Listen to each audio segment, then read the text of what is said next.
All right, we're here. We're here with Leonel and Roger. Hello. Roger, what's going on? Introduce yourself. I'm Roger. What's up, Greg? How are you? Good. How about you, Roger? It's nice to meet you, man. Likewise. Nice to meet you, brother. Cheers. Cheers. Salud. There we go. So, tell me how you two met. Man, we met, I think I was still in high school. Yeah, the first time we met? Yeah, I think I was.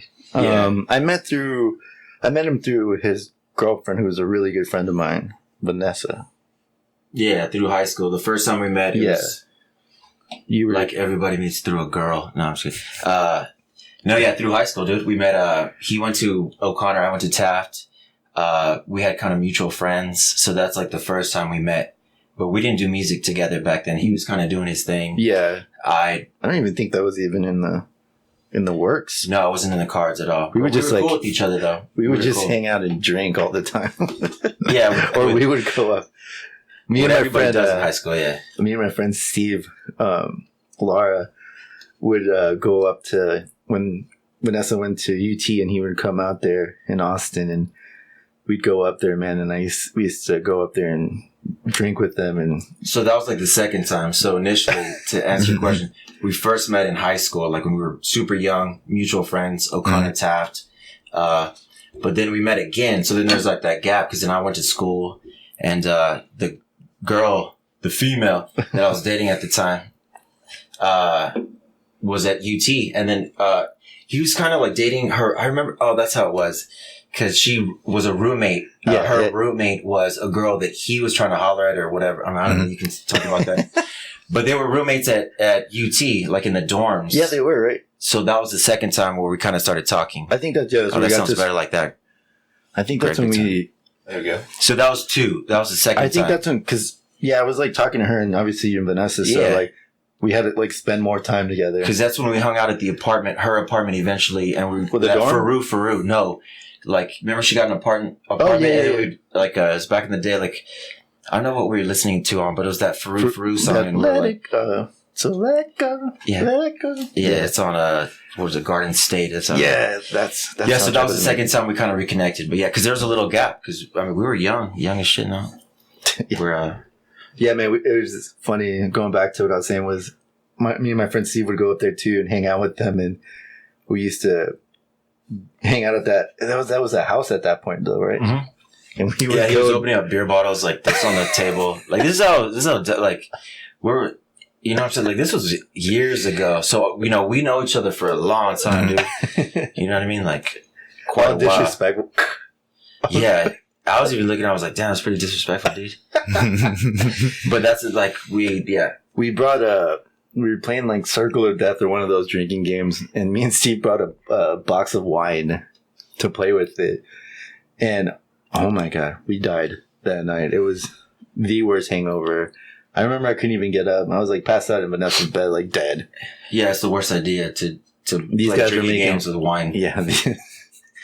Like the box wine bottles, too. Yeah, box of wine is like one of the worst things you can drink. It was awful, dude. I've never had the worst hangover. Yeah, spoiler alert. Boxed wine will give you a ridiculous hangover. Yeah, don't do it. Those were some fun times. But yeah. So that was the second time we kind of reconnected. Still no music. The third time's a charm, I guess. That's we met. I had graduated, moved back because I went to school up in Dallas. Mm-hmm. So when I got back to San Antonio, another thing, like I was just working a gig at Half Price Books, and this dude, Matt, he was the drummer for Hydra Melody, was working there too. And so it's right by Flying Saucer. So I was kind of chopping it up with him about music and stuff. He's like, well, we're going next door. Sure enough, this fool, his brother, was in that band, like a whole group of guys who we've known now for a little while. That's when, like, straight up, we started talking about music. Yeah. Like, right away. Like, it was weird. Like, he asked right away. I think it was, like, going. I was starting that band. Yeah, no, we were looking for a bass player. Yeah. And it was like that. Yeah. Right? So, and we'd always, like, fucked around with music, and, like I said, like, we would listen to, like, he knew I played and I knew he played, but it was never like that. We were hanging out and being young. But yeah, that third time we met, he immediately asked me like, what's going on? Yeah, I asked him what he was doing, and you were doing. Man, I remember you sent me like a MySpace. Dude, I had a fun. Yeah, it was called like it was a MySpace something account. Glow or It's called Glow for It. Glow for It. Glow Yeah. for it. Yeah, and I was dropping like, heat on that. If someone can find that, send it to me because there's some good acoustic songs on there. I checked it out, and I was like, I heard a lot of potential in it. Like, it was not the greatest, but it was like there was potential. And I remember, I was like, hey, dude. And he played guitar, and I was like, what do you think about playing bass and singing? And that's how we started. And we kind of I gave him like a little demo that I had, and he took it home and dug it. And next thing you know, we started in our little studio and just started demoing. And next thing you know, we recorded our first EP. It happened real quick after that. What Yeah. year was that? What was the band's name for that one? That was the Sound of Curves. Sound of Curves. Yeah. I think when I was looking up your name, I ran into some of that. It was it was 2011, I believe, when we dropped the EP. But Sounds about right. I think 09 and 010, like we were working on it. Yeah, that's when it I'm pretty sure it's right around that.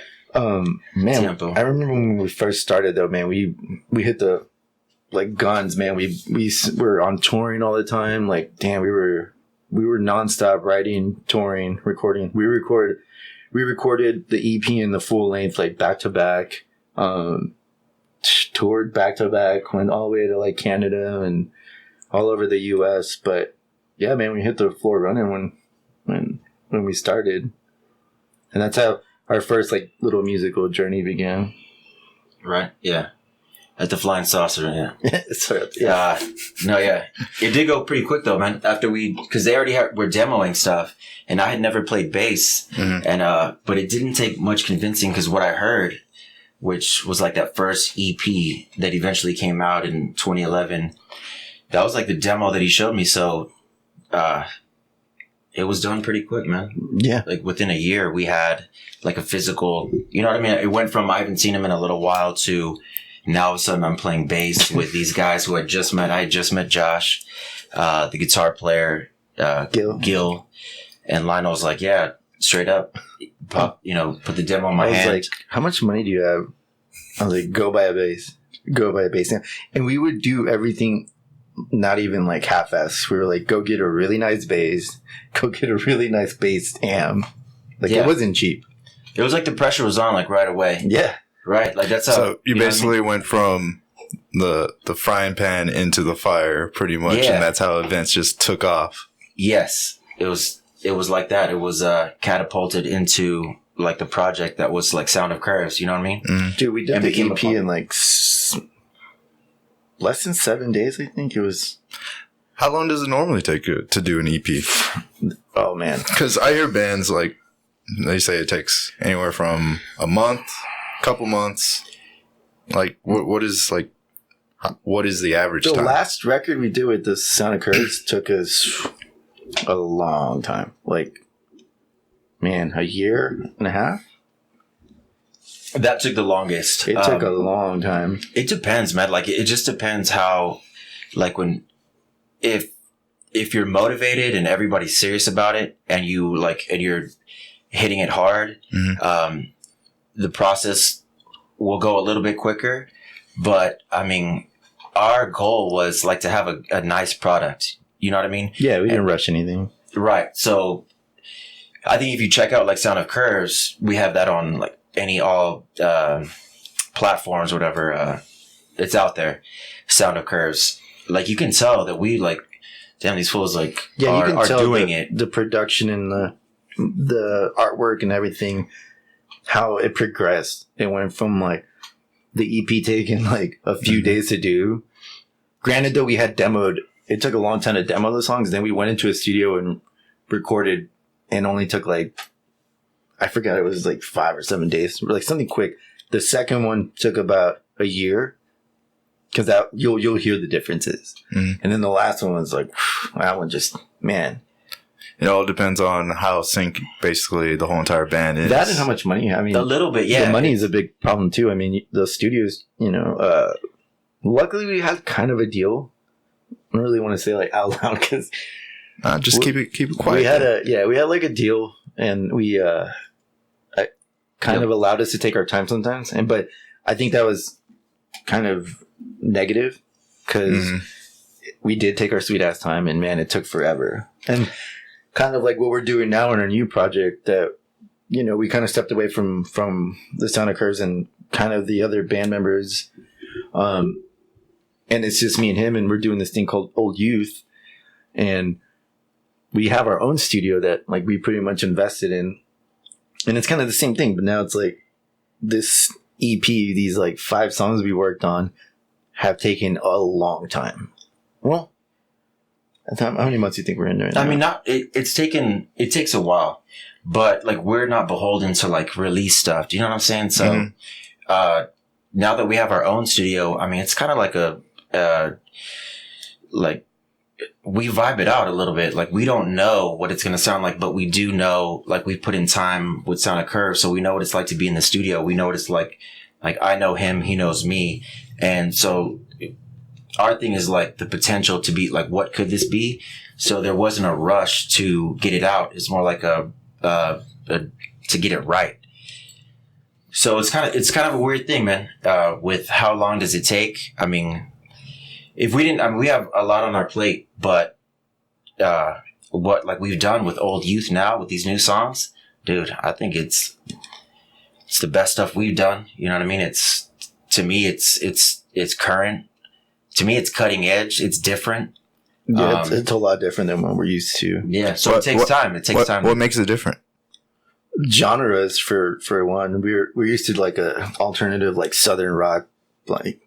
Yeah, like an indie rock, upbeat sort of vibe, to more of getting into like R&B, like trap music, electronic. Yeah, electronic. There's more of that element. There's to still it. a little bit like indie, and like you can tell like that's still us. Like the soul of us is in there, but it's more like contemporary. It's more poppy. It's pop, like pop music. It's got all of that. So it's hard to.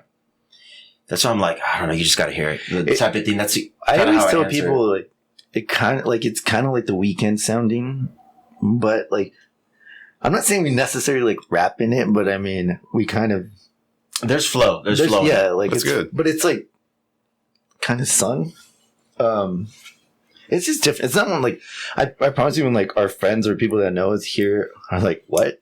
Yeah. Like who is this, and is it the same guys? And I just think we evolved and grew, and I don't think we're trying to like sell out or like change any, like, I think we're just trying to do our own thing, and I think we did it organically. I think that's the best way to go, is have things develop organically. Right. Over time, knowing people, like you either you grow, or like you kind of like it rots, or you kind of die. Or you grow apart. Or that's right. That's the nature of all like relationships. Yeah. You know what I mean? In music, I see this all the time with people. Like, it's difficult to keep doing something that's difficult. So with us, it's just cool that it kind of organically continued with me and him, with Lionel and myself. So you got to hear it, dude. You got to hear it, right? The funny part is when you mentioned growing apart, was we actually were going to revamp the Sound of Curves originally. So we were going to go and basically do a whole nother album with our drummer at the time, Josh. And we actually ended up getting help from one of my favorite artists. His name was Ace Enders, and he was in a band called The Early November. And we reached out to him, and he actually got back to us and was helping us out. And we had like 2 or 3 songs that we had like demoed solidly that we sent to him, and he really enjoyed it. But he kept telling us like, it's there, just keep working on it, like change it up a little bit. Like it's like 80% there. And then we would send like a new demo version of what we did. We'd be like, 85. Like he kept going, and we were going to revamp Sound of Curves and change the name to the Travel Company. And he loved the idea. We took all these pictures. We started getting new artwork, and like spent all this money like revamping this. And he ended up like, he was like never happy with the outcome, and always would tell us like, keep pushing, like you almost have it, the hook's not there, just keep like, he's like, just keep writing, keep going for it. And we were never used to that. We would always write these songs and that's it. Like, be satisfied. Yeah, be like, this is good. We jammed out to it. Like, we think it's good. That's it. And this guy kept pushing us. And I remember he would get a little frustrated with them, like, who is this guy? And I'm like, this is like one of my favorite artists. I'm trying to listen to him. And man, we tried. And to the point that he finally was like, yes. But I think something throughout that process, like, changed me and him, like, right away. And we started getting those songs and we're like, you know what, dude? Like, I don't want to do this kind of stuff anymore. Like, my heart wasn't in it anymore. And I believe it's because he made us write so much that made us, like, question everything as far as, like, when you ask why does it take so long, like, back then, like, it took long just because we were take our sweet time. But this time around, I felt this time we were, like, writing songs because these songs that we were doing for Old Youth, like, we rewrote these songs, like, so many times already.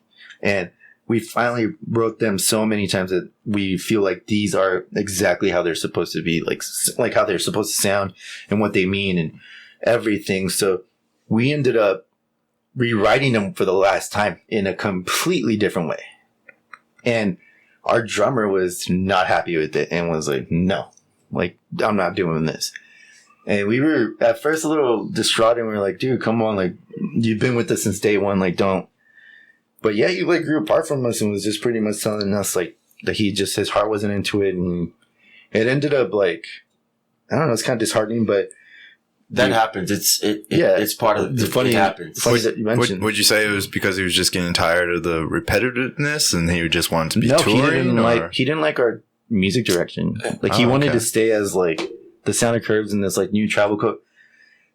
I think there was a lot going on, to be honest. You know what I mean? Like, it just, personally, for everybody, whatever it was me and Lionel doing, knocking out, like, ideas and toiling over these ideas in the studio. And it was pretty much me and him. So, for the most part, and, that just, the process just, like you said, you just kind of, things grow apart or fall apart, whatever. So him and I, the idea the whole time was that, fuck this, like, it sounds good. We're going to continue to do it. Yeah. Roger and awesome. Roger and I heard something, like, special in that, and, like, we can't wait for people to hear because I really do believe it's different and something special. I don't, like, nobody around here is doing what we're doing. At least I don't think, but hopefully they are, I hope that people are, but yeah, for us, he gives a lot of credit to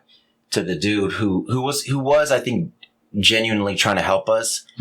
And he did, but a lot of that was, like, on the backs of me and him on the back, like, the studio we had. I just meant, like, he changed my perspective. Like, I'm not saying, like, yeah, he wasn't the driving force into what we have, but he did kind of change our perspective on how we can, I always said it was, like, so stupid that, it took, I mean, you should already know to be doing this, but it just took him to say a couple of things and to be, like, repetitive like that with us that I felt like, wow, what? Like an epiphany happened, or, like, whoa, man. Or a shift. Yeah, there was some sort of shift and it adjusted. But I feel it's like the, like, dumbest thing. Like, we should have already known this. And I can't believe it took this long for that to. Well, sometimes that's what it takes. It takes someone that's pretty much outside your realm of reality to show you a different spectrum of how to do things, how to make things happen. Right.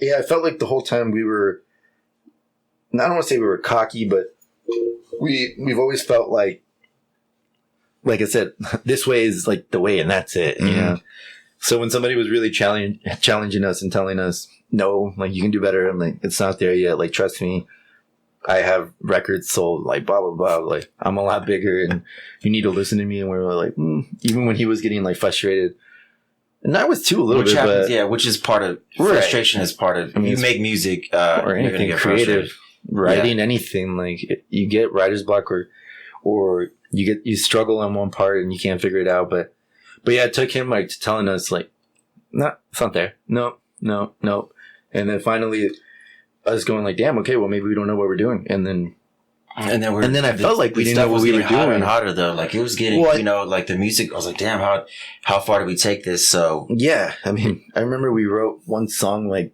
25 different versions of it, and holy crap!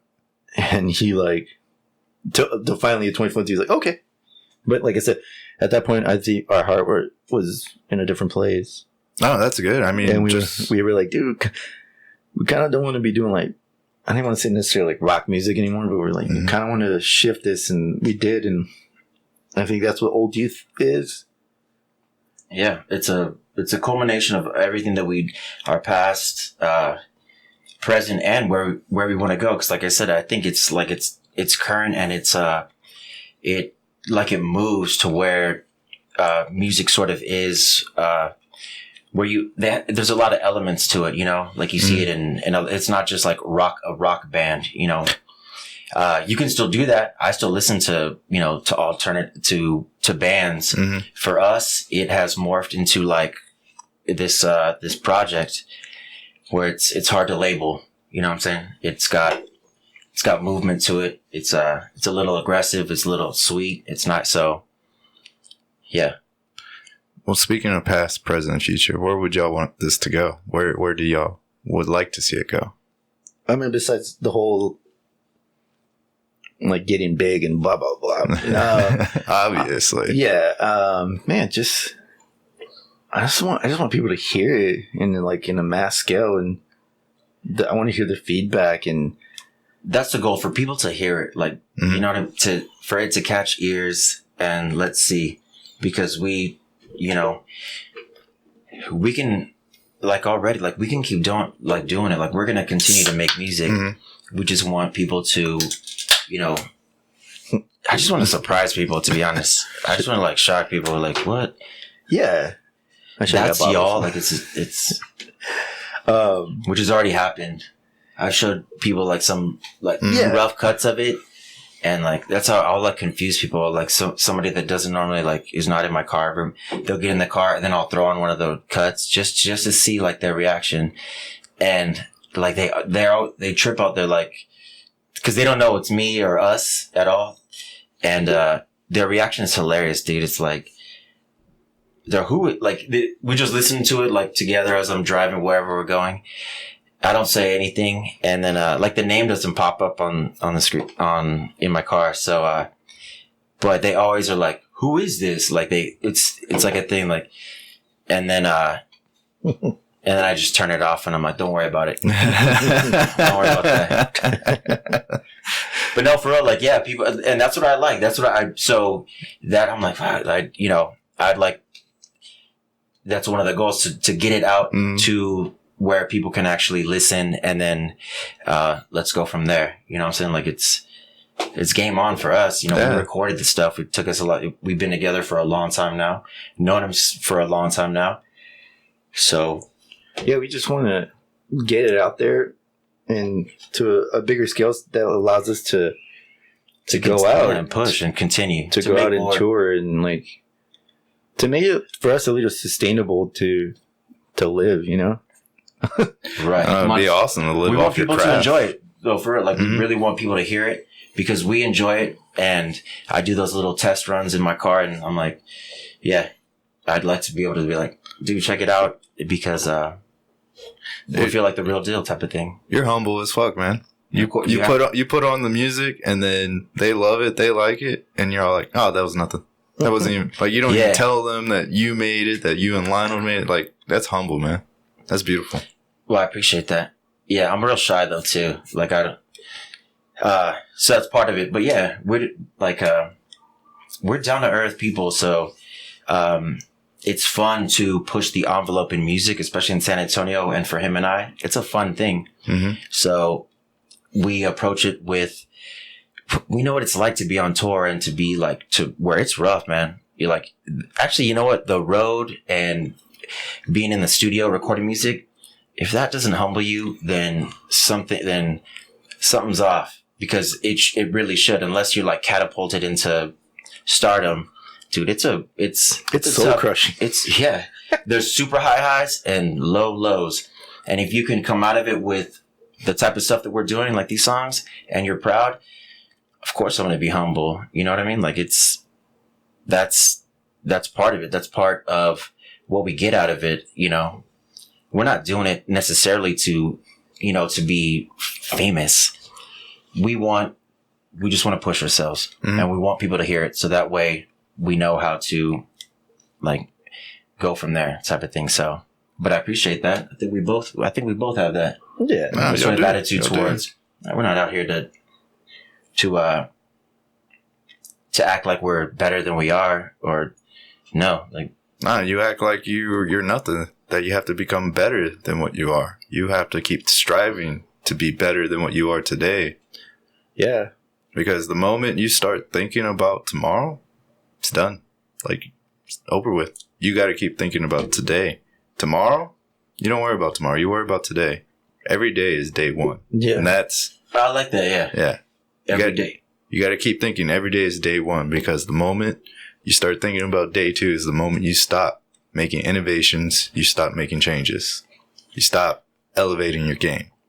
Yeah, I think the I like that. Every day is day one. Mm-hmm. Is that yours? No. That's actually from Elon Musk, I think. Yeah, it was. It's from... What? He said that? That must have been said before. Maybe it was. I just know I've heard it from him. Just, that's how he treats every day with all his companies that he runs. Like, they're always making innovations. They always treat every day as it's day one. That does actually sound like him, right? Because you got to make changes. If you're stuck at one part of the project, move on. Make an adjustment. Make something that keeps you going. Yeah, he's the king of stop. that. Yeah, he's the king of innovation. Mm-hmm. So you know what? Yeah, that's a goal of ours. Is to be innovative. Yeah, to be innovative. To be able to, like, I kind of able to adjust. If people hear it, let me see what they do, and then we'll adjust accordingly. Which is making changes, innovating, shooting days like it's. I think that's day one. Day one. One of our fortes is AF. Is having that ability to always, I don't know, have something. Like, we always have an idea. Like, we don't really ever have like writer's block or anything. Ooh. Is that mine? Ooh, put that thing on silent, man. What was that? Man, I never have an alarm on ever. My daughter I thought that was like part of the show. He's like, oh, so this section of the show. Yeah, and I was like, what? He's like, everybody take off a piece of clothing. I'm like, what? I know. My daughter's been doing some. She's been grabbing my phone a lot and calling my parents, because I have my parents on like emergency contact. Mm-hmm. Man, she called my mom like 20 times. My dad like 10. And then the other day she turned all the alarms on. Oh. And yeah, she's little. She's little. So yeah, she's just like curious, and yeah, she's the studio is at home, at his home, so it's like, it's just, yeah, she's not allowed out there. It's interesting, but like she is at certain times, because it's just the way it is, and it's just funny to see. I don't know. She's just funny. Yeah, like she'll do. Yeah, to me, I feel like she did that on purpose. Oh yeah, she probably did. I mean, like she said, I never have an alarm on. Like, that is random. When you see kids nowadays and you just give them the phone, they're just like, bam, bam, like it's nature, second nature to them. Yeah, like what? Yeah, because it wasn't like that when, like, for us, it's just it's weird when you think about like how quickly things progress as far as technology goes. This is our first podcast too, actually doing this. So what's up? I appreciate it, brother. No worries, man. Anytime. Yeah. Invite it back anytime y'all want. Yeah, we're going to definitely use it as like the start, because we're just putting the Instagram and like the Facebooks and like a little bit of teasers and everything, getting it ready. We're pretty much done with the EP, and we're just going to get it mastered, and like the little the last things that are left to do, and put it out there. And the music will be available. Old Youth Insta is what the Instagram is going to be. Yeah, correct? Old Youth Insta. Insta? Old Youth Insta. Yeah, someone already had it taken. Just I'm sure just add an extra letter at the end. Should we do that? You think so? I mean, I'm pretty sure you can change what do you it. I mean, because we could actually adjust it. What do you think? How do you think we would? What is the best way? Because it's kind of confusing, right? How do you spell it already? Like, it's what just is your all one? How do we spell the name? Yeah. So it's Old Youth, just how it's spelled. Insta. But for Insta, it's just INSTA. So it's just all one, but it's kind of Old Youth Insta? Yeah. Like Instagram. Yeah, it's fine. Yeah, I think think so? it'll work. I mean, once you start typing Old Youth, it'll be like, you'll see it, you know? We'll have like the album cover on the... Besides, when you get big, you can just buy out the other person. That's what I said. Like, hey, we'll deal with this later. Let's get the... So then we're keeping it, so that's what it'll be, right? Old Youth Insta. You can find it on there, and we'll have or you can put like if you really want to just keep Old Youth, you can just put like an extra H at the end or 2 extra H's at the end. Old Youth. Right. I think that I was actually going to put Old Youth Instagram. I think would make more sense than Insta, but yeah, there's a couple. The thing is, though, we already kind of had a track called Lady Killers on Spotify. It was like our single. We released it in 2018, and these bands that kind of use the name right now are all from like a few months ago. So it's like we've already kind of had the name, and we could have been like, "Yo, you know, we just don't worry." Most bands fall apart within a year. No, I don't even think those bands are even playing or anything anymore. Facts, right? I'm not worried about it, but yeah, just I said, I mean, we should have been smarter and took the names. You know, we just waited this long, but it's all good. But that's what it'll be. Yeah. So we'll have, we'll have stuff post, like, you know, a lot of content is going to be on the Old Youth Insta. I guess it's a good idea though to do it like that. But no matter what, at the end of the day, it's like it feels good in your heart, man. Word. It's just kind of confusing to... I think when you go in like the little search engine and you just like in Instagram, you'll start hitting Old Youth and you'll kind of figure it out. I saw, a lot of stuff came up. Ours will have pretty much a black and white like album cover that says Old Youth, and I wish we had like some, I don't know. Damn. Yeah. I'll find it, and as y'all are talking about it, I'll throw it up there on the screen. Word, yeah. I mean, I don't think it's... I guess you can find it. You can actually find it on Spotify. Spotify? You'll find like the little cover, because actually tonight we're actually going to put a lot of the content on there when we go back to the studio, and when this is released and people hear it, then they can go on and it'll be like the spruced up version of, you know. Awesome. And we might even put in a couple track teasers so people can kind of start hearing it and seeing what it's about. 30 seconds. Yeah, there's gonna be stuff. Yeah, stuff available up there. Even got like the merch coming up, so there's like shirts. Yeah, it's gonna be vibey. It's gonna be vibey. Yeah, we tried it, man. Like, that's how we've always worked. So I mean, why stop now? So when is the release? EP release? I want to say like in 2 months, maybe. Pressure? Yeah, soon. Like summer. I like saying summer. Yeah, so that way it keeps, for sure. We're trying to get on like the Spotify playlist things, like. And most of them, you can't release the music yet. You have to like give it to them, and then they will say like, okay, we'll release it. We're going to release it this day. And as long as they have that day, then that's when we'll do it. Really? Yeah. You can't. I forget, but there's there's weird like subtle industry things like that, or you can't, if you're on Spotify and you're trying to get it on playlists, it can't be released yet, or it has to be unreleased music. So you have to like send them the unreleased stuff first, and if they pick it up, then they'll pretty much be like, hey, we're going to release it May something. And we'll be like, okay, well, then that's when we're releasing it, you know? So, and we have a couple of friends and stuff that are going to hopefully help us out too. And we're going to try to find out like magazines and like billboards and stuff like that. Do y'all have a decent amount of content ready to go? For the most part, yes. I mean, we got the EP. We got all of our artwork. Because I was just gonna say you shouldn't like post it all up at one time. Oh no, not at all. Yeah, like rolling it out, right? Mm-hmm. So that's another thing you learn. You know what I'm saying? So we do have content. I mean, the main thing, we have these songs, and we're gonna build the content around him and I. So that's a different dynamic. Things like this, getting to talk about it. You know, it's all like you know, we're looking to roll it out, like you said, because that's even like the new, almost like the strategy is to, you know, it's not like you just drop a record and there's 13 songs on it and, you know, you can go, it's not like that. You don't move units like that. You know, it's a different sort of beast, a different game. So we're aware of that. So it will be rolled out, you know.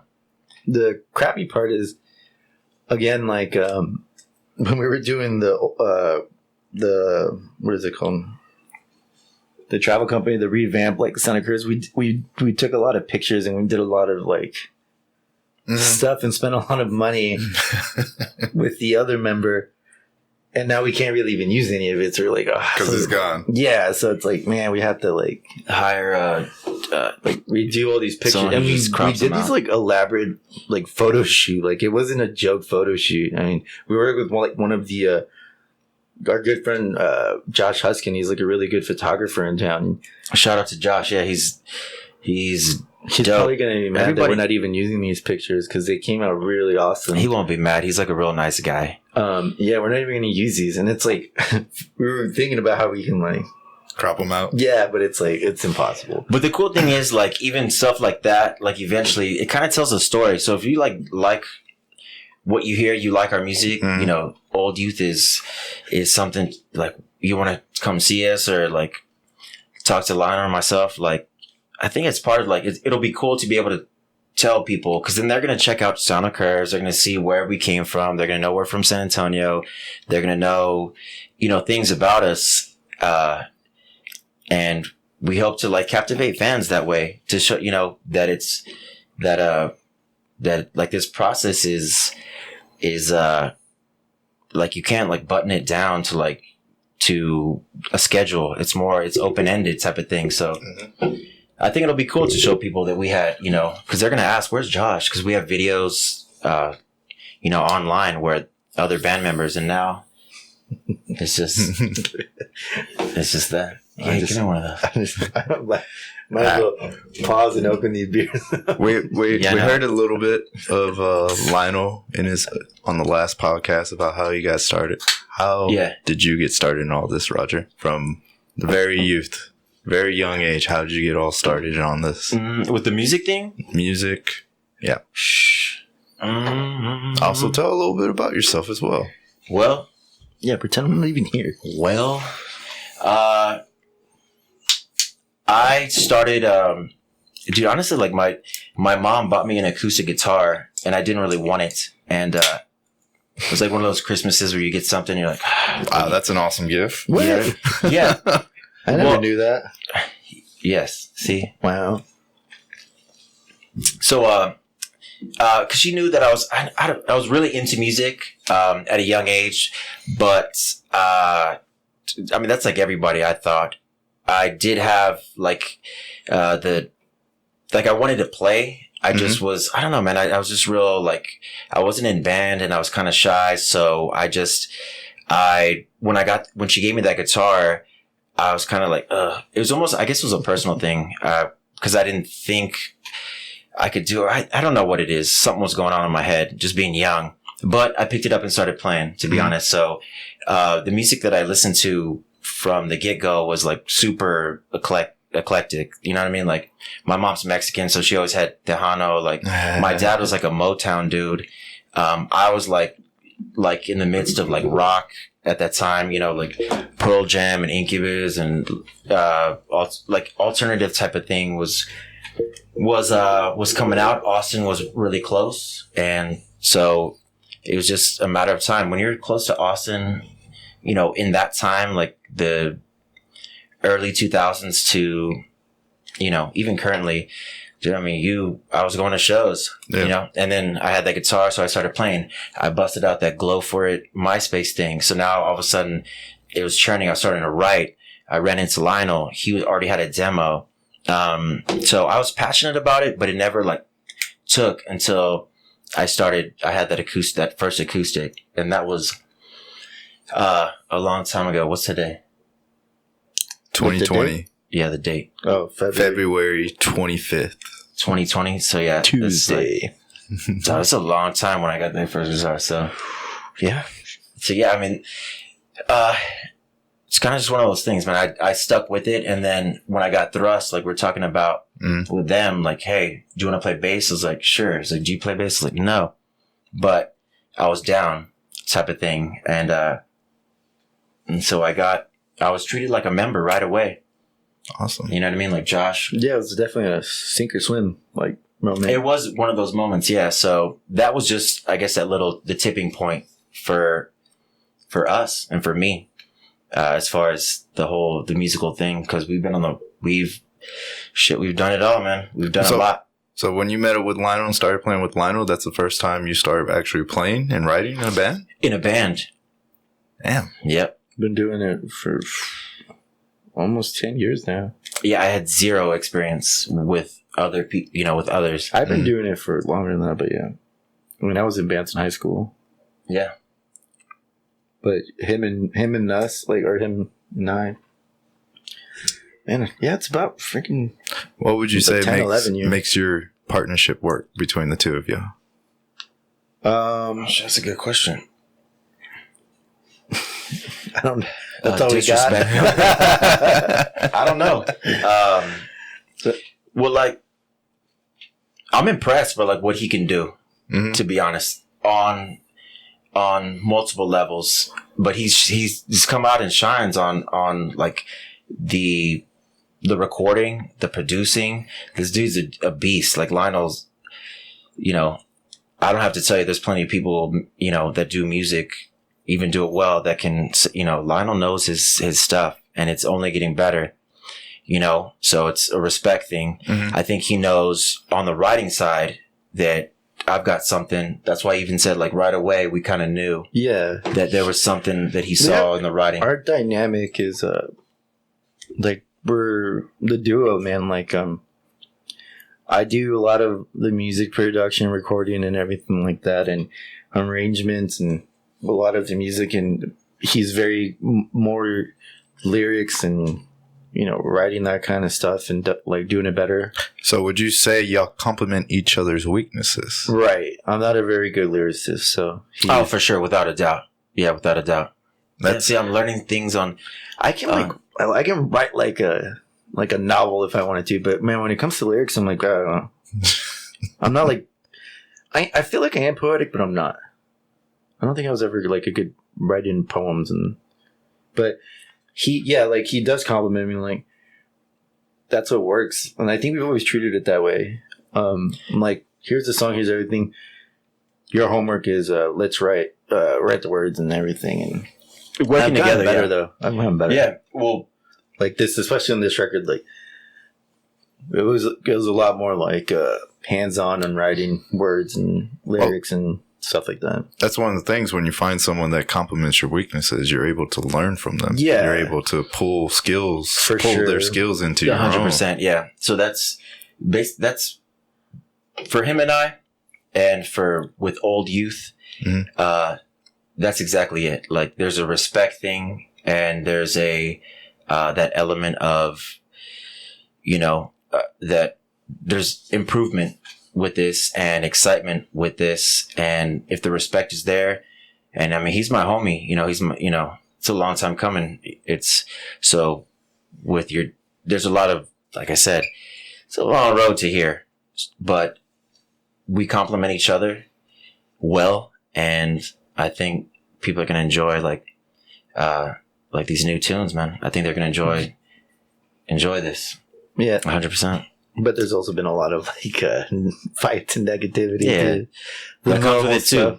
Hey, if you're going through hell, keep going, man. Keep pushing, dude. Yeah, it's been better. Dante's. How deep can we go? But no, yeah. But that's a part of it. That's a part. Then you learn about each other. Mm-hmm. You know what I'm saying? Because there's nothing. No one is perfect, and no one is just so dope that they're undeniable. Like right away. It's an arc. You know what I'm saying? Like, it bends and and if you stick with things, if you stick with it, you're gonna get better. With us, luckily, I think we have some talent brewing there. I think we put in the time there, and we complement each other. And so it's sky's the limit type of thing. But, yeah, I think from day one to where we're at now is the biggest leap in difference. Yeah. So it's like, what? That's the beauty of progression. As long as you keep at it, yeah. Like no matter what, you are going to get better at it. Like even if you're horribly bad, you'll still improve slightly. I mean, there is a curve to that, how much better you get to it. But there is a learning curve to it. Like, yeah, that's how we came up with the original name, Sound of Curves. Mm-hmm. It was from that mindset. Like that's what it was. It was that we had all come together and we had this, but we kind of knew that it was going to curve, and this is the sound of, you know what I'm saying? Like that's that's what the idea was, like right away. And I thought it was great. You know what I mean? Yeah, they already had, goes in a straight line, like. Yeah, it'll bend, but as long as who said this? It's a famous quote, but it bends toward what I think it was Martin Luther King. Bend towards justice. Yeah. The arc is long, but it bends towards. Look, I'm dropping Martin Luther King knowledge on everybody. Sometimes you got to do that. It is February. Shout out. You gotta respect that, man. Yeah, no doubt. So yeah, that's how we came up with that first name, and they already had it, and I was like, it sounds great. So now you see our old youth, because it's just like the same thing. It's like an oxymoron, but it means more than just what it means. Yeah, I mean, I think you just touched on that earlier. Yeah, of what we were kind of going for with that name, using the talents of the youth and maturing it with the old youth. I don't know. It's just something that popped into my head. Right? No, that's exactly it. That's exactly what it is. Yeah, it's and I mean, like, old as in like how long we've been doing it. It's a new project for us, like a reborn new, like, youthful experience that I think we're having as musicians, in a different arc. Yeah, a different curve now. A different curve, yeah. So yeah, but I think people be down with it. Will I don't see why like they wouldn't. It just sucks, because like we've been talking about this for so long, and it's weird talking about those like technicalities of like, we can't release it like when we want it to. It needs to be done properly, especially if you want to get it really out there. And and we feel the pressure. Like, it's a lot of work, man. Like, man, even we were at last Tuesday when we were at the studio. Even getting Instagram took forever. Like, we're not really good at that. That's what sucks. We're not. Yeah, we want like in a perfect world, like, man, like managers and like all this stuff to take care of all that stuff, because let us just write the music. But man, you'll get there. Don't worry about that part yet. Like, we don't really fundamentally know how to like run the Instagram correctly, or the Facebooks or anything like that. You want some helpful hints? Sure. I mean, anything take some help. Just some stuff that I've learned from watching people and reading a little bit. You have to find some of the schedule. Like, there's literally times out there that get your stuff circulated to the vast population. And then there's a time period. And then within that time period, you should post a certain amount of posts. It can be anywhere from 2 to 5. The more, the better. Because the more content you have, especially if you spread it out during that golden time for whatever it is, Facebook, Instagram, whatever social media you're using.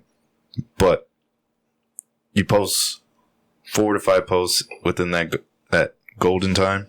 And then a day? A day. Jeez. Yes, a day. I mean, I've tried doing it. It's hard. Yeah. Because 1, I don't have the content. 2, it's hard to post because you want it to be perfect. Which the other thing is, doesn't have to be perfect. You're talking about like the stories too, right? Like that's part of content.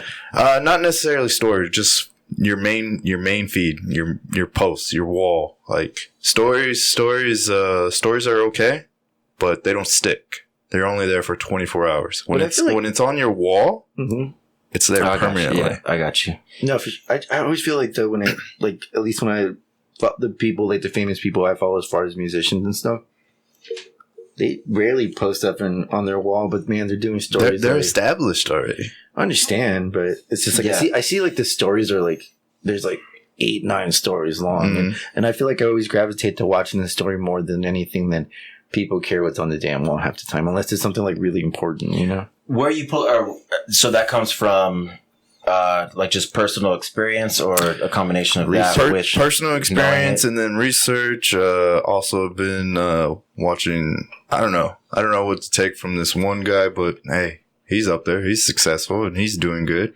Is Gary V. Shout out to Gary V. He's a business guy, but he's also a media guy. Mm-hmm. Started his own media company to help raise up athletes, college athletes, into the professional world, or professional level of playing at their whatever he's from sport. Here? No, he's actually I don't remember. I don't know if he's if he was born here in the U.S., but he's from New Jersey. He's in New Jersey, but he's also, I think, a immigrant as well, from Russia.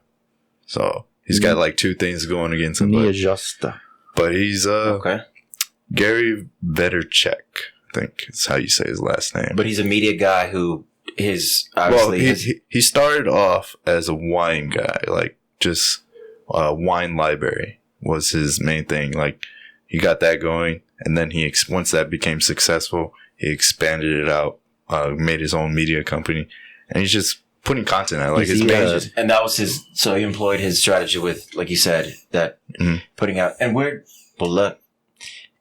more aware for sure. I mean, we talked about that. I mean, we've been talking about this, but even on last Tuesday, a week ago, about how content at this point is king. We do understand that. So we're either gonna get better at it, or, just fizzle. Mm-hmm. So we're aware, but I've never heard it that many. We got some work to do. I just want to hire somebody. Well, here's the thing. If you really want to check into that, check into some of those hashtags that you do. Whenever you hashtag some of your photographs, look at how many of those photographs are from the same people. Just within that hashtag, within the same amount, within the same time period. It's a lot. Social media is its own world. I mean, you got social media managers, people that separate take care of this. Where are those people? So that's what I'm saying. They're not cheap, man. Not cheap. It takes a lot of time and effort. And then the other thing is some can people you cough real quick. That didn't work. It's a physical. I should. That's why you bring bottles to a podcast. That's all good. I'll try to just tone it down a little bit. But anyways, the more you post, the more content you put on there daily, the better. But you have to keep it up. The moment you don't put the same, just start low. Start with 2. If you have a certain amount of content available already, start with 2. We talked about roll it out. We don't roll it out. Yeah. Don't go 4 a day and then within 5 days all your content's gone. Yeah. Unless you can keep it going at that flow, then do it. Otherwise, just do 2 at a day, 3 at a day, and work your way up slowly. It doesn't have to be a picture perfect. It doesn't have to be a perfect picture. You know what? And I think that's good advice too, is that it doesn't, you don't have to toil over it. It doesn't have to be picture perfect, because like I said, even those pictures we took with Josh, I mean, people, I think there's a lot of Josh. I say use them. That's what I'm saying, right?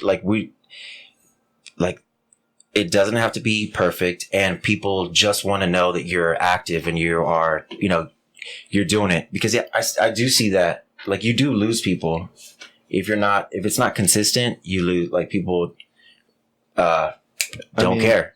Yeah, possibly.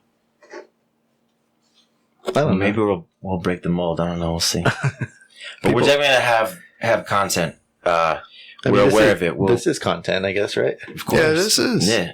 If you want any of it, if you want a copy of the video, send it to you. Just let me know. Well, I think the links and all that stuff work in the same way. Yeah.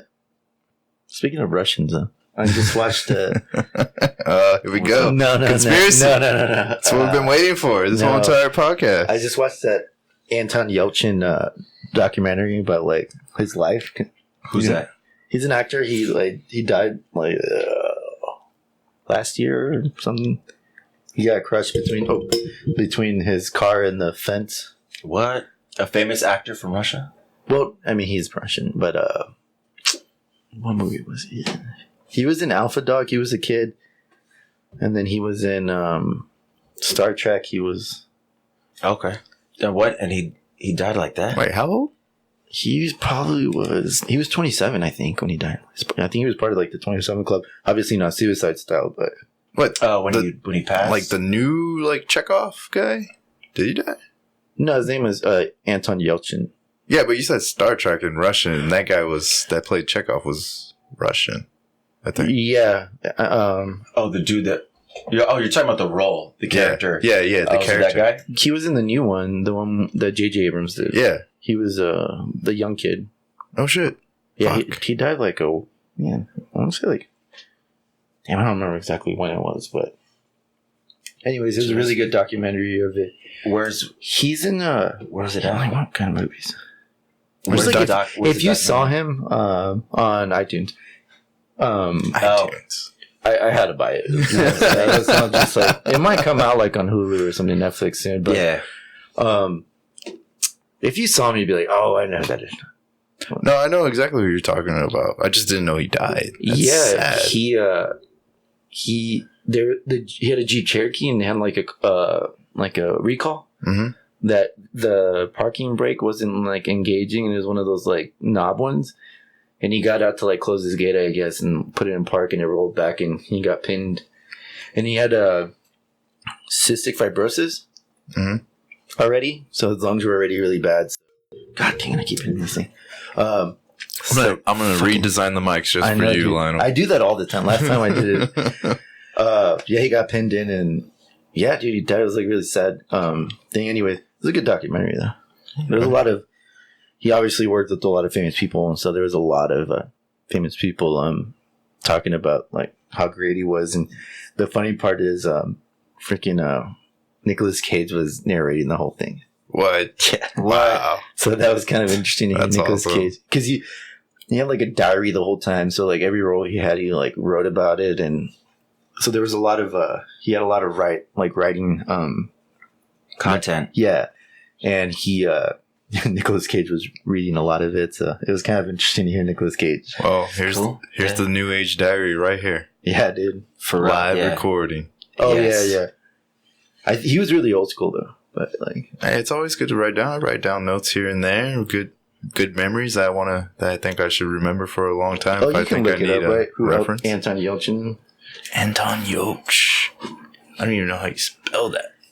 It's Anton. Yell. I love documentaries. Dude. I'm a big fan. I saw that one, and then recently too on HBO there was the one how the Monopoly game was like rigged. Really? It's on HBO. Yeah, I've been meaning to watch that. It was really good. It's really good. There's so many. Yeah. Cool.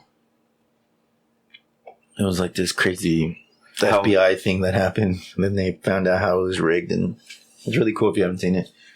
Man, there's this thing called I Am a Murderer on Netflix. Yeah. Oh, dude, I'm like love watching it, and then it's like 2 episodes of something like San Antonio. Yeah, I've seen this one. Super popular out there. It's good. What? I Am a Murderer? Yeah. Oh yeah, it's good. It's some of it's kind of dark. You notice like on every one of those episodes, like they're all on like death row, and then they get off. Right?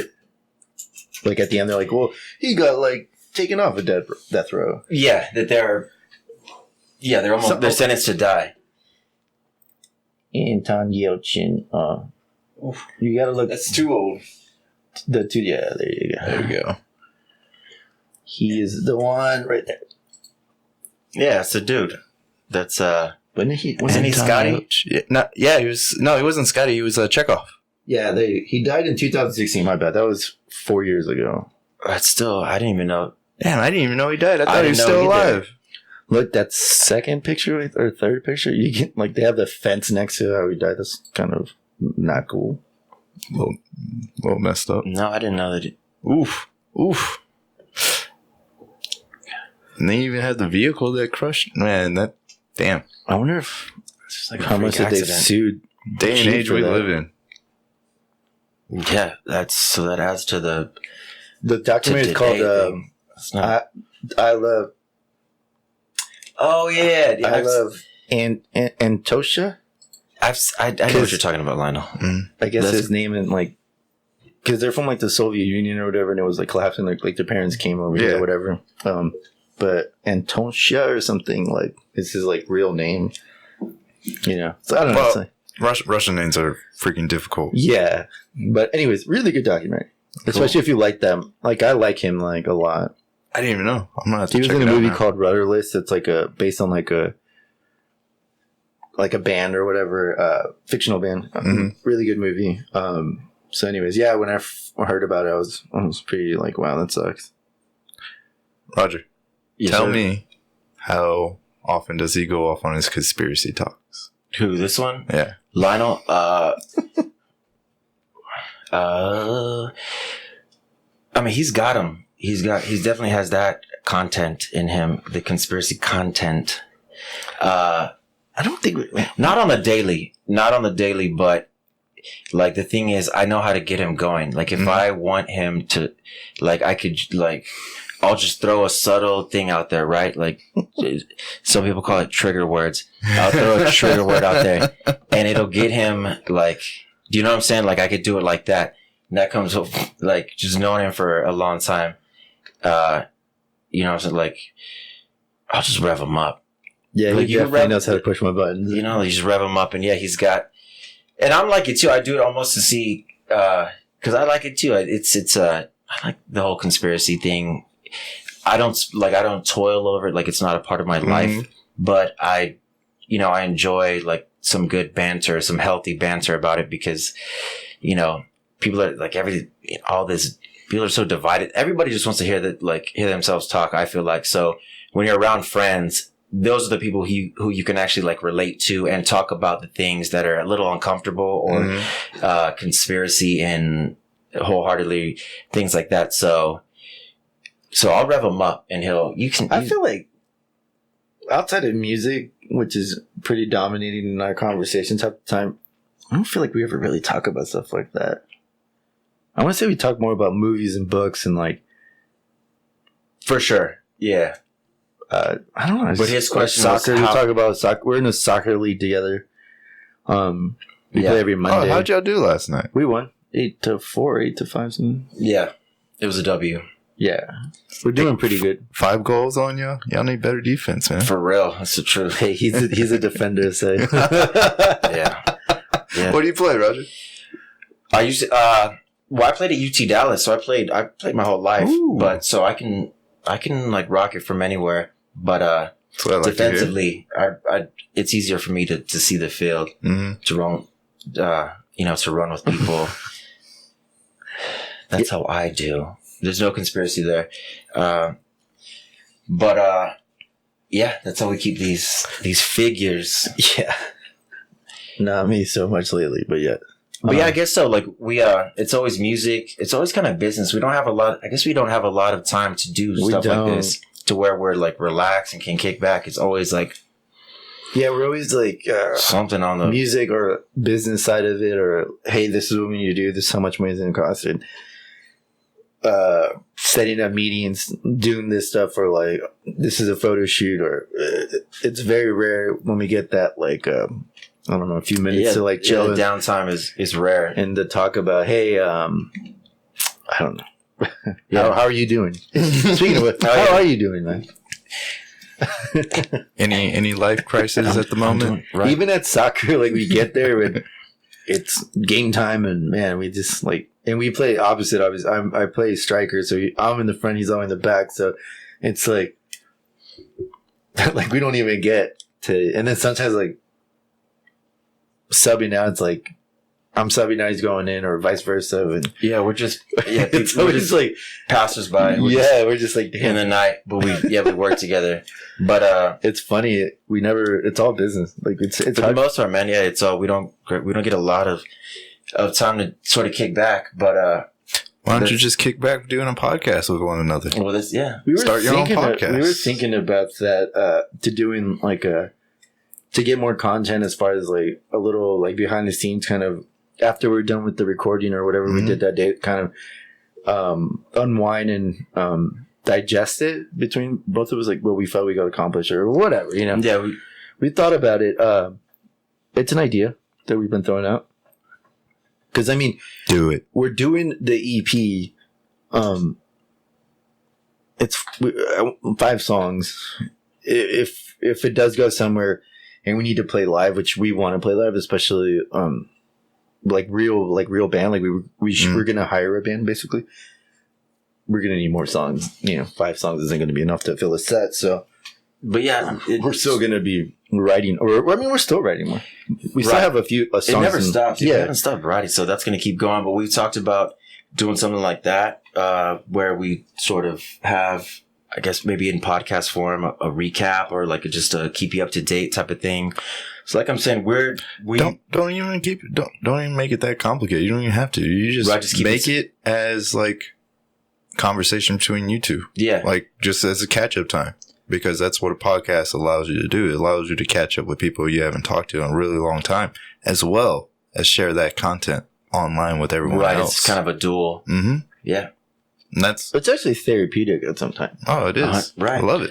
I think, especially after a hard one, like, man, we were not getting it today. We didn't crush it. We felt like we didn't get anything done. I think maybe just sitting back and talking about it and getting that therapy or that aggression out or the conversation. And then if y'all come up with a great idea and then neither one of y'all write it down, it's there. But if you record it, I feel we'll be like, oh, dude, hold on. Run over to the keyboard. That's a real thing. Let's save that. Yeah. It happens all the time. Yeah, that's a real thing. Always record. What was that? We do on like your iPhone or whatever, the notes, like voice notes. That's my savior, man. Is that pretty good? It works for me. Every time I'm somewhere and I'm like, ooh, I got an idea. I like you do it on that. You do it on that? Yeah, I always do it. The only shitty thing is I never, this you never go back and no, that I don't name everything. Like I name everything really dumb. Like, but shouldn't it? Yeah, like all of our song titles are like the file of the name or the name of the MP3 that it's under to like hear it back or anything. It's so dumb that I'm always like, I don't even know where it's at anymore because I don't know what it's called. Like sometimes to reference things that we've done and it becomes difficult because we used to do it. There's a lot. Just use the keywords. We used to do it, well, like on one of the records, we used to do movie titles, like 80s movie titles. So we would do like Top Gun and like The Never Ending Story. Ooh. That's how we kept up, like, oh, that was that one. But then it got really confusing because we would go practice at the time we had that at Ampus, the rehearsal studio. The songs didn't have like a name yet, but we were practicing them. So we'd be like, all right, we're going to play like Top Gun tonight or whatever the song was called. And then when we finally got the names of them, it was hard to reference it and be like, okay, let's play Midnight. And everyone's like, what's that? Everybody kept calling it the name. They're like, so it's so we kind of like nipped that one, but because when you first like write, you don't know what it's going to be called yet. Like it can be differently, or half the time they're just like production notes at the time. So it's kind of hard. But I have a really bad thing about not labeling these in the right sense and form. The only way we find out where they're at is by date, like date and modified. I'm like, oh, I think it was this time. Sorry to interrupt. Does Apple have like a drive like a cloud drive that you can just, as soon as you're done recording, upload that to the drive? I do all my stuff through external hard drives because, especially Evolve. Well, for music production, you kind of need that. You need an external hard drive. I understand that part. Especially because the processing power is so crazy because of these like plugins and everything that you need that like its own standalone hard drive to keep up with it because you'll start getting latency problems and not enough like CPU power and everything. So you kind of need that as part of to help it. No. So you can't, if you have a cloud drive, it usually doesn't work correctly. Even for final editions or final edits? It just depends how much CPU and like the playback engine and everything, like how much you have. Unless you have like the bomb thing, but yeah. Usually, man, I don't know, man. First you have to be on the internet for some of that stuff. So if you don't have it, then you're kind of screwed. Well, for me, like when it comes to like either notes, documents, short clips. I just upload it to the Google Drive. It's called Google Drive. And just as soon as I get done with something, upload it on there. And then I have access to it on my phone. I have access to it on my laptop. Makes it very nice, very universal to use. I mean, as soon as we have like the idea or like the demo, I usually I send it through like our little email or through a text message saying like really. Yeah, same thing. I mean, so like on the Pro Tools thing, like you'll export the bounce, and then from then on, I just send it to us, and it's on my phone the whole time. So it'll be on my keynotes. Yeah, so we use that. We use that for sure. Yeah, I immediately like in that way send it off, so we'll have it like it's on my phone right now. If you wanted to hear it, Some stuff does get lost in the shuffle, though. I wonder if you could hear it, like right here. Oh no, how was like a little quick? Let's try. What, like a new, like a quick little? Give us a little sample. Sure. Which one do you want to do? What do you want to hear? See, in some of these, I don't even know. Well, I don't know. Like they're all usually named. You want to try Fire? Sure. Okay. Ooh, Fire. Oh God damn it! Jesus. Let's see if this works. Damn, Lionel, you just hitting everything in here. Oh my God, so this song's called Fire. I'll do it from like the chorus, I guess. How long do you want to show? I would do it from the bridge. From the beginning, or no? I would move it just because the intro's long. I'll see right here. Let's see. Ooh.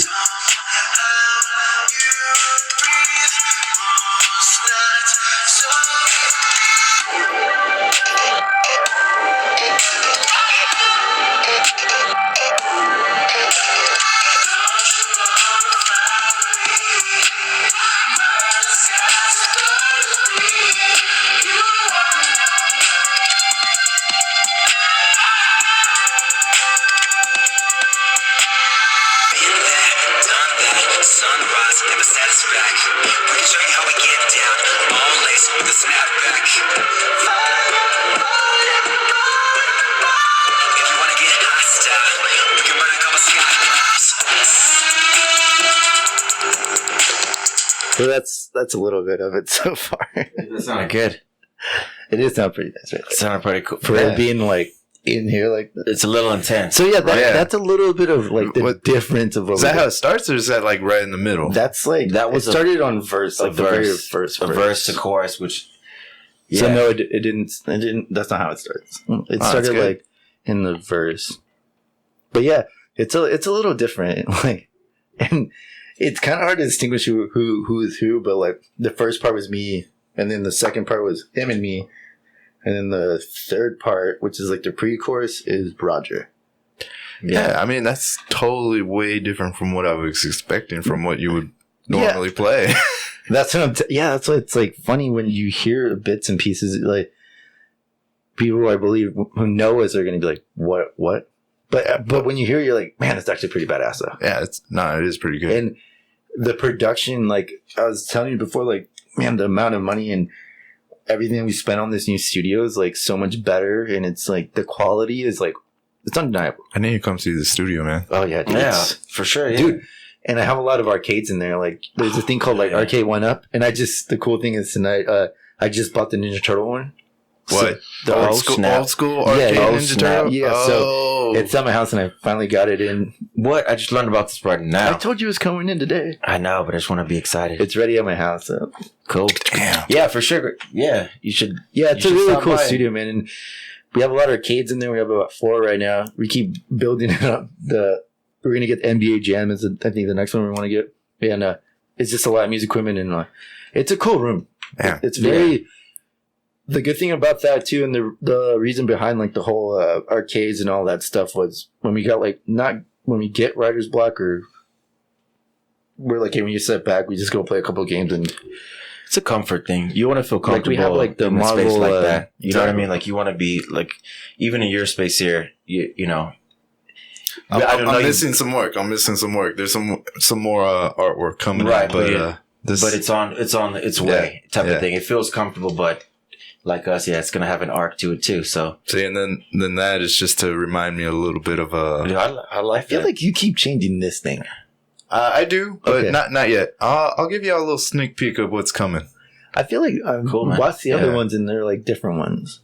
In the past, like I just rotate the pictures. Like this one used to be like the main centerpiece, and then the mosquito was the centerpiece for a while. Is that Final Fantasy? Yes. Okay. Yes, that is one of my favorite games, 10? movies. No, 7. Damn it.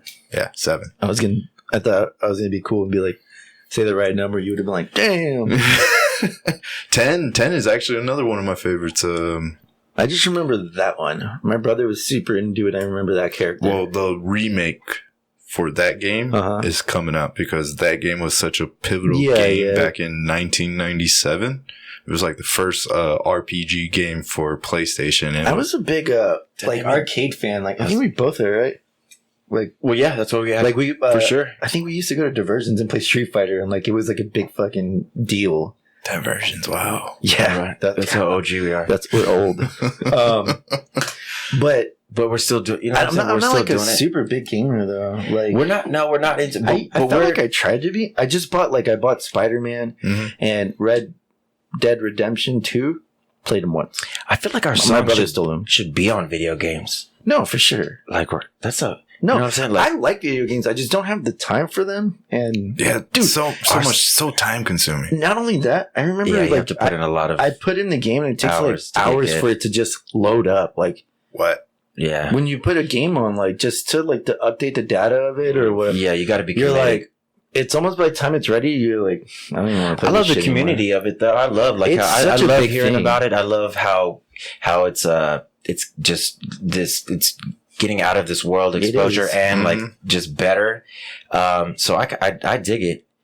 Yeah, but I feel like we should be on. Have y'all messed around with VR yet? No, I want to though. I want to do the Star Wars one. So be like, yeah, no, that's fun. That's fun. A friend of mine, his name's Cameron, and he has the HTC Vive. He has the old school one, but man, that thing.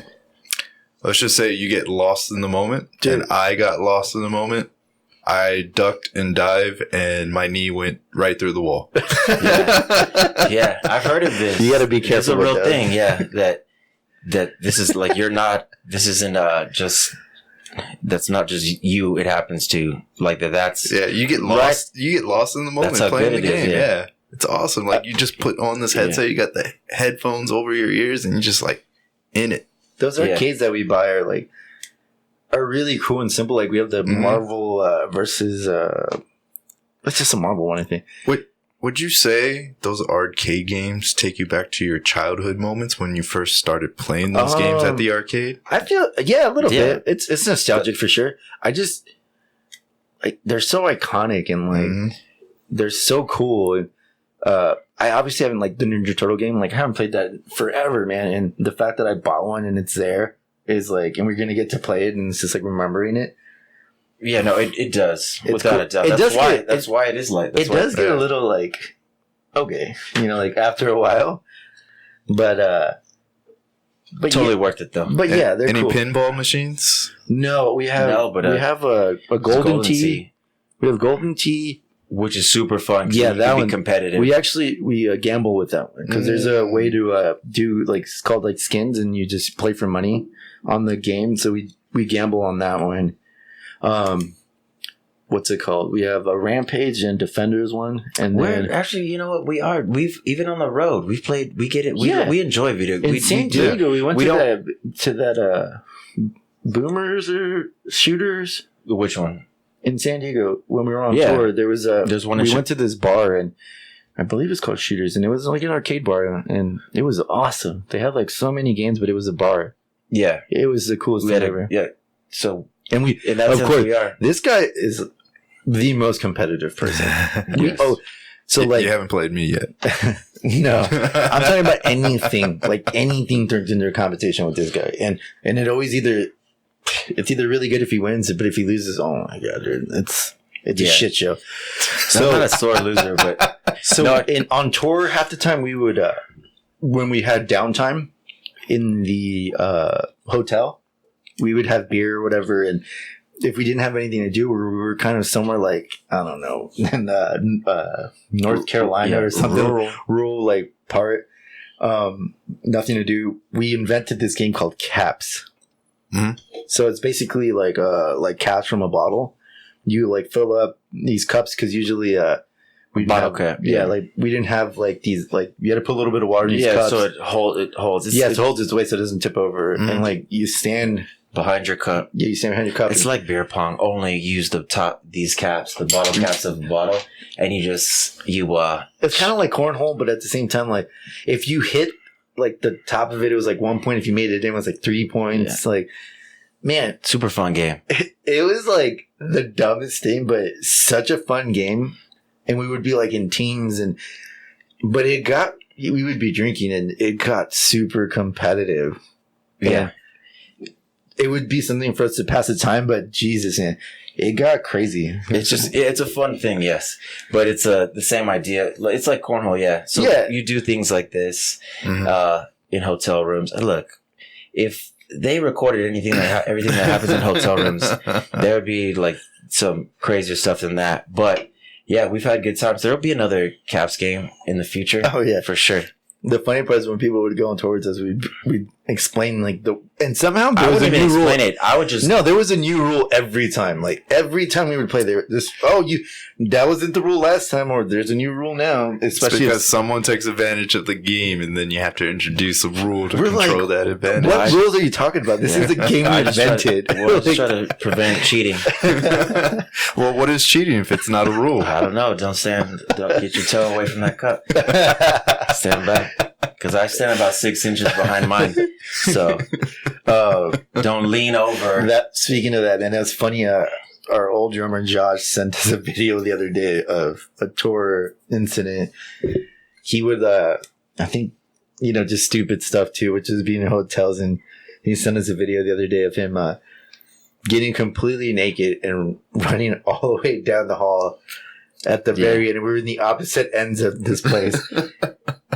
Yeah, running all the way through completely naked, touching the wall, and then coming back, and us recording it. But man, we couldn't keep our composure. We were just laughing on the floor. So you get so things like that on the road, man. Like that's part of it too. Anyone that's been on the road with their friends or their band, you run into that type of behavior, but in a good way. You know what I mean? Like Josh is always, we've talked about it, although it is light on. We're just sitting here, right? Just us two. Josh is still our good friend. You know what I mean? Because he's still our dude. You know what I mean? So we miss him in that aspect, but all of us understand. There's a mutual understanding that, time, things do change. You know what I mean? Like, and sometimes you move on from something, but it doesn't mean that you like forget about things like that are. Like pivotal to growth. You have to be able to laugh with your friends out there because it's stressful. Because then there's other times where I want to choke this dude. You know what I mean? And vice versa. And it's just because it's not an easy thing to accomplish to be on the road. It's not easy to sit in the studio with your friends and try to collaborate on records. Yeah. On music, on, you know what I'm saying? Talk about videos, talk about money, all that stuff. So you can see how serious we are by kind of like how, we would be silly because that's the amount of pressure that we feel. So yeah, it's a stress relief to be silly. It's necessary. Yeah. So, you know what I mean? What would you say is one of y'all's best tour venture? Oh, Amish country. Amish country. Yeah, I want to hear about this. It was a great one. That was not even. It was a good one. There's like. What's the split between this? Why is it one good? Well, it was very random. That wasn't a good show thing, but we were just having a good time. But we were in Amish country. We've had a lot, man. I don't know what would you think? Because we see the buggies and that. Best time or funniest time? I mean, one of the best times was obviously New York and the Cali shows, but even Canada was amazing. That's true. Canada was beautiful. Jesus. I mean, I thought Canada was one of the best. But Canada was a high moment. We didn't. We took forever to get our passports. So, and we only got the ones that, like, the card ones that you can drive through. Just get you to Mexico and Canada. Yeah, and only one person got theirs back. So we had to leave. So we were basically trying to tell our parents that, hey, when it comes in, send it wherever we would be. never happened. So all we had was the receipts saying that like we bought them and that, whatever. Yeah, just like a printed piece So of paper. we went, I forgot from where. I think it was from Ohio or somewhere. No, I think it's from New York. For the entrance or the way back? I remember the way back was in New York, but I forgot when we were. I thought it was we were coming from New York. It wasn't a long drive, but yeah, when we hit that border, this guy. It's not easy to get. The guy goes, He's like, bonjour, and I was like, hello. And he already knew, and he's like, can you guys pull over? And we're like, sure. And we had this big ass trailer right in our van. And they made us wait there for like 2 hours. Yeah, they gave us a hard time. Really? Yeah, because like our friends told us. Our friends told us to don't say that we're selling merch. That this is all promotional copies because you have to get like a visa or like I don't know. It becomes a customs thing. So we told them, and I guess they didn't believe us. And we were only staying there for 2 to 3 days or something, and it took like 2 hours. Yeah, we had to get out of the vehicle. They opened everything up and like. They didn't even like look at me. We could have been hiding drugs in our instruments. Like they just closed it. Kept us in there for 2 hours. We met like a judge or somebody, and that guy was like, "How long are you guys here for?" We're like 2 hours. He's like, "Is this you're gonna sell it?" We're like, "No, it's promotional." He's like, "Get the hell out of here! Like, go to your show." And like we're like, "Thanks, dude," and like as soon as we got out of there, it was like freedom. It was like, dude, we were excited. We went to a gas station, and the gas was like $1 or something. We're like, hell yeah! And then we find out it's in liters. Yep. And we're like, oh, yeah, which ended up being more money. But yeah, I forgot. It wasn't through New York where we came in. I forgot where it was. But anyways, man, the countryside that we drove from there, because I think we were heading to Montreal or Toronto. I don't remember. But anyway, Montreal's where we were. Yeah. Gorgeous. Dude, yeah, it was amazing. And like, was it summertime? Yeah, yes, it was. They were having like a festival too at the time, and it was like we played like literally downtown. People are so nice to us. We were in this freaking 18-passenger van in a freaking trailer, and over there it's like a very European like style, like road. Cobblestone streets. Yeah, like narrow roads. Get ready to park, guys. Oh my god, bro! Slow speeds. This is a hassle. We basically couldn't take like the turns, like to take a left turn, and we ended up getting stuck there. We were about to hit these cars, and we tried to back up, and we can't because there's cars, and one of the cars that was behind us was a cop, and everything's in French. So we're like, oh my god, and we get out, and the cop gets out, and he starts bonjour, and we're like, dude, we're American, like we're just trying to get to the show. It's like over here. Most of them know English though. Yeah, and he's like, he actually gets this, and again, remember, this is like a festival or something happening downtown. It's very busy. He gets like all these cars to move back. Really? For y'all? For us. Well, but there was no other. There was no other way we were doing this. So he finally does it, and we have to like, and this is like, I think Gil was driving a very stressful time. That like. We're trying to maneuver the trailer to get over to take this left turn. We finally do. And we're obviously really early to the gig. So we're like, let's get the hell out of here, man. Like, we ended up going somewhere far away. And we went to a Taco Bell that was called like or not Taco Bell. Well, yeah, it was a Taco Bell, but it was connected to a KFC, but it was called like PFC. Like, it wasn't even. Really? It was just a little different. It was different. And even the Taco Bell menu was only like 6 items, and they were all like super healthy. Like, it wasn't like. Australia was the same way. Yeah, like it was very different, but finally when we got there to the venue, it was like nighttime, not as crazy, very cool. But we ended up parking in the garage further away and like literally taxied all of our damn equipment over because it was a pain in the ass to like drive through that city. It's that. That was a tough, like New York City. It's a tough one to. Was trying to park with the gear. Speaking back really quick to that, we didn't have our passports, so we ended up having to come back through New York to get back into the States.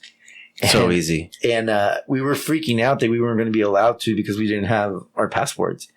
We only had just the receipts. So we get there and the guys like, can't see all his passports. We're like, okay, listen. Here's the thing. So, we do have passports. They're at home and they didn't get sent and we were on tour. We had to go. We have these receipts. And he's like, okay, give me the receipts. Because this receipt, only one of us had a passport does it. The guy that was the Border Patrol agent gets my ID because I think I was driving. Mine says Helotes. He goes, man, he's like, I'm from Great Force. What? Yeah. wow. And we're like, oh, that's like right by us. And he's like, yeah, dude, like that. And he's like, you know what? You guys are cool. He's like, you can go. Yeah, he like we were like, yeah, it wasn't a big deal getting back. We're like, hey, go give him a CD. So we're like, here, so we're actually this is what we would do to anybody who's nice to us on the road. I'm sorry, I'd love to. He goes, I'm sorry, I'd love to take it, but that's called bribery. He's like, he couldn't take it. So there's like a little area like on the side, and we're like, that's right, I forgot about that. We're like, Chuck, we're gonna leave it right there. Yes. But anyway, that was the crazy thing. We met some like right outside of Canada to the newer border. A guy from Grey Forest, like literally the next town to Helotes. Wow, it happens a lot when you're out there. So we were freaking out down there for no damn reason, man. But part of it, you are, yeah. But yeah, man, that was what were you saying? I'm sorry, I didn't mean to cut you off on that. But no, nothing. I was listening. That was the point. I forgot about that of the whole passport. Yeah, that we got. Yeah, super great. I mean, Canada was awesome. Difficult. New York is tough. You know, the whole park is just tough. But dude, those stories. Parking we have sucks. A ton of endless things like that happen to you when you're out there. It's just because it's new. It's just you know, there's nothing. It's exciting but scary at the same time. But you're just so thrilled by the excitement. You just want to keep going.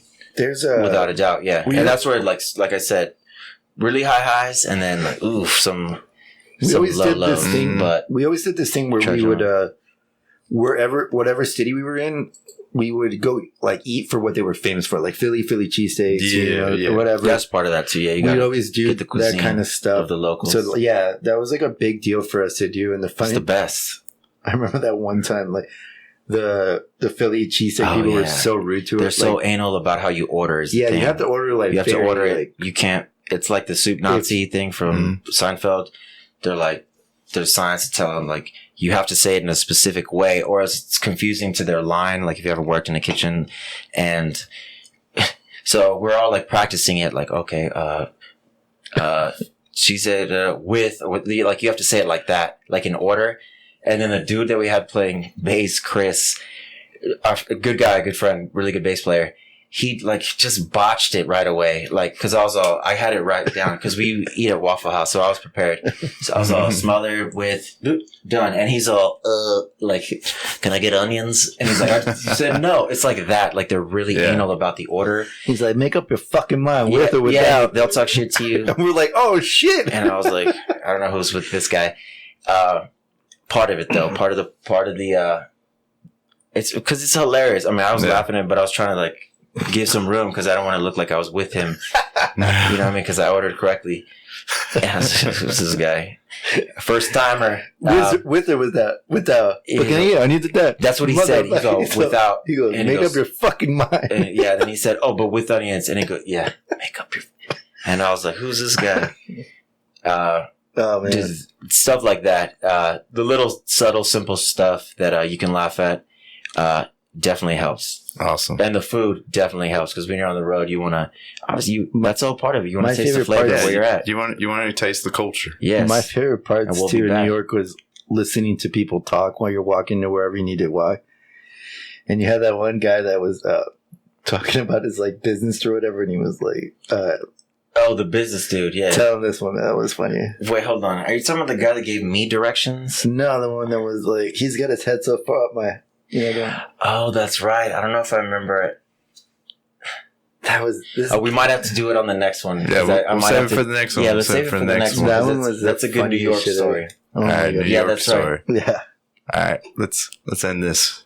Cool. Any shout outs y'all like to give out besides the ones y'all just already check done? out the Old Youth Insta. It's probably like the platform we'll be using a lot more. So Old Youth, what is it? Insta, INSTA, Old Youth Insta will be our Instagram for. That's where we'll put a lot of like stories and main content. The Facebook one should kind of be synced up, so if you want to follow that one, you can, and just add us. Listen, you get a little bit of a taste. Yeah, we'll have y'all's personal Instagrams. So mine is. What's yours? Mine should just be a Leonel Pompa. LeonelPompa. We'll have our stuff on and then on we're going to the, connect. We'll just connect it to it. We'll put everything on there so you can follow us too if you want to. But yeah, definitely check out the stuff. We'll put a couple of little 15-second teasers on every song and just kind of see what we're doing and just follow us. And it'll all be there. Yeah, we need that push to help us get where we want to get. So we appreciate it. Yeah, appreciate it. Awesome, Greg. guys. Thanks for having us. Thanks for coming. It's been fun. We'll do this again. Thank you, sir. Take it easy. Appreciate it. Let's get out of here. Whew. Later, guys. Cool, Greg. Thanks, brother. No worries. That was fun, dude. Therapeutic. No. That was fun. Oh my gosh, yeah. I learned some stuff about